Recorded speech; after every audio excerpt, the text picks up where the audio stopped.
فکر، فلسفہ، حکمت، قرآن کی ابدی حکمت، قرآن کا ابدی فلسفہ، قرآن انسانی مسائل کا جو حل دیتا ہے، قرآن نے سوشل سائنسز میں جس طریقے سے رہنمائی کی ہے، یہ دو پہلو ہیں اس کے اعجاز کے، جس کی کہ آج ہمیں ضرورت ہے کہ ہم اس کا شعور اور ادراک حاصل کریں۔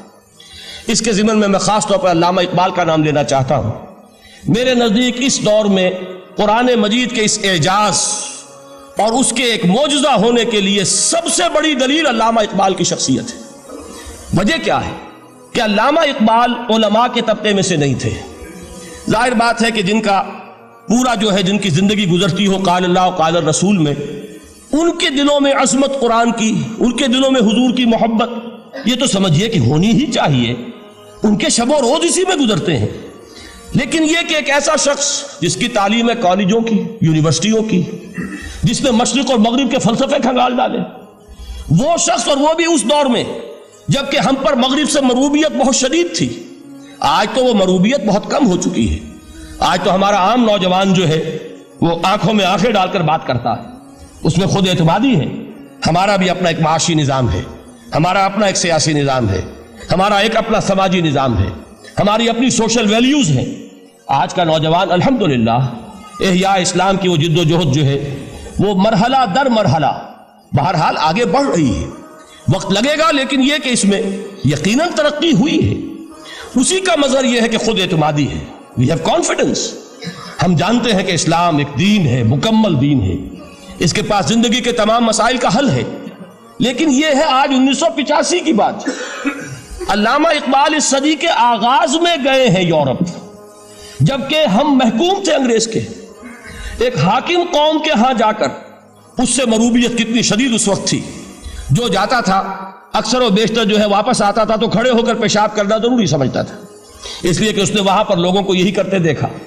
ان کا لباس، ان کی وضاقت، ان کی تہذیب، ان کا تمدن، ہر طرح سے ان کے گن گاتا ہوا، ان کے لیے وہ بہت قصیدے جو ہے تعریف کے کہتا ہوا آتا تھا۔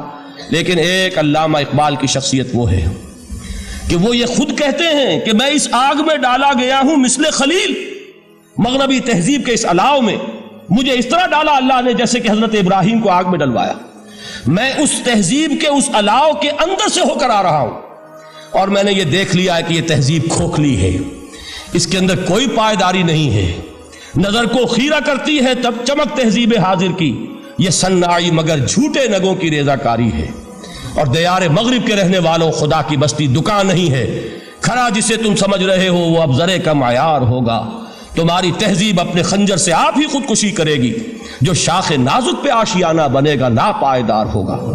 اب آپ اندازہ کیجئے وہ شخص جو بنیادی طور پر فلسفی ہے، فلسفے کا طالب علم ہے، وہ جرمنی اور انگلستان میں جا کر فلسفے کھنگالنے کے بعد اسے اگر تسکین حاصل ہوئی، اس کے جو علم کی پیاس تھی اگر اسے سیری حاصل ہوئی تو صرف قرآن کے ذریعے سے۔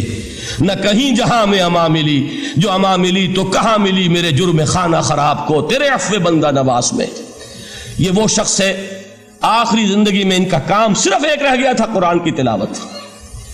بڑے بڑے فلسفی ملنے آتے تھے علامہ اقبال سے ملنے، وہ سمجھتے تھے بڑی لائبریری ہوگی، جیسے بڑے وکیل اس کی لائبریری آپ کو معلوم ہے کتنی جلدیں رکھی ہوں گی، خوبصورت جلدیں بنی ہوئی، ایسے ہی کوئی بڑا فلسفی، بڑا پروفیسر، اس کی سٹڈی، اس کی کتابیں بڑی مروب کن ہونی چاہیے۔ لیکن علامہ اقبال کے ہاں سب کتابیں اٹھوا دی تھی انہوں نے، صرف ایک کتاب رہ گئی، اور سید نذیر نیازی کا نام آپ نے سنا ہوگا۔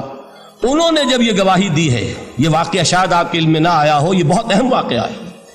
وہ یہ لکھتے ہیں کہ میں نے ایک مرتبہ علامہ سے پوچھا کہ کچھ لوگ اعتراض کرتے ہیں یا یہ خیال ظاہر کرتے ہیں کہ آپ نے اپنا فلسفہ خودی نیٹشے سے لیا ہے، کوئی کہتا ہے فلاں سے لیا ہے، کوئی کہتا ہے فلاں سے لیا ہے، کچھ آپ خود بتا سکیں گے کہ آپ کے فلسفہ خودی کی سورس کیا ہے؟ تو علامہ نے کہا کہ اچھا کل فلاں وقت آ جانا تو میں تمہیں لکھوا دوں گا، ڈکٹیٹ کرا دوں گا۔ تو سید نذیر نیازی کہتے ہیں کہ میں بہت خوش ہوا کہ یہ سعادت میرے حصے میں آ رہی ہے کہ علامہ اقبال خود مجھے تحریر کرائیں گے کہ میرے فلسفے کی سورس کیا ہے، میں نے کہاں سے اخذ کیا ہے۔ دوسرے روز وہ گئے، حاضر ہوئے، بڑے ہی ارمانوں کے ساتھ پینسل اور کاپی لے کر بیٹھے۔ علامہ نے فرمایا ذرا قرآن مجید نکال لاؤ۔ وہ قرآن مجید لائے، حیران ہوئے، یہ فلسفے کا سورس مجھے ڈکٹیٹ کرانے چلے تھے، یہ قرآن مجید کہہ رہے۔ کہا کہ ذرا سورۃ الحشر اس کا آخری رکوع، وَلَا تَكُونُوا كَالَّذِينَ نَسُوا اللَّهَ فَأَنسَاهُمْ أَنفُسَهُمْ أُولَٰئِكَ هُمُ الْفَاسِقُونَ۔ اے لوگوں، ان لوگوں کے مانند نہ ہو جانا جنہوں نے اللہ کو بھلا دیا تو اللہ نے انہیں اپنی خودی سے غافل کر دیا، اپنے آپ سے بیگانہ بنا دیا، یہی ہیں لوگ جو فاسق ہیں۔ علامہ نے کہا میرے فلسفے کی سورس یہ ہے۔ تو یہ میں آپ کو بتانا چاہتا ہوں، اس معنی میں کہتا ہوں کہ اس دور میں علامہ اقبال کی شخصیت کو میں اعجاز قرآن کا سب سے بڑا مظہر سمجھتا ہوں۔ ایک شخص 20ویں صدی عیسوی کی شخصیت، اور پھر یہ کہ وہ کہیں مسجد اور کسی مدرسے کے ماحول میں پلا بڑھا نہیں ہے، بلکہ اسکولوں اور کالجوں میں اور یونیورسٹیوں میں، اور صرف ہندوستان میں نہیں، انگلستان اور جرمنی کی یونیورسٹیوں میں رہا، جس نے اپنا لوہا منوایا ہے۔ وہ شخص اگر یہ کہتا ہے کہ میرے لیے فکر کی بنیاد، میرے فلسفے کی سورس، میری تمام سوچ کی رہنمائی جو ہے وہ اس کتاب نے کی ہے، تو معلوم ہوا کہ واقعتاً یہ قرآن مجید آج بھی معجزہ ہے۔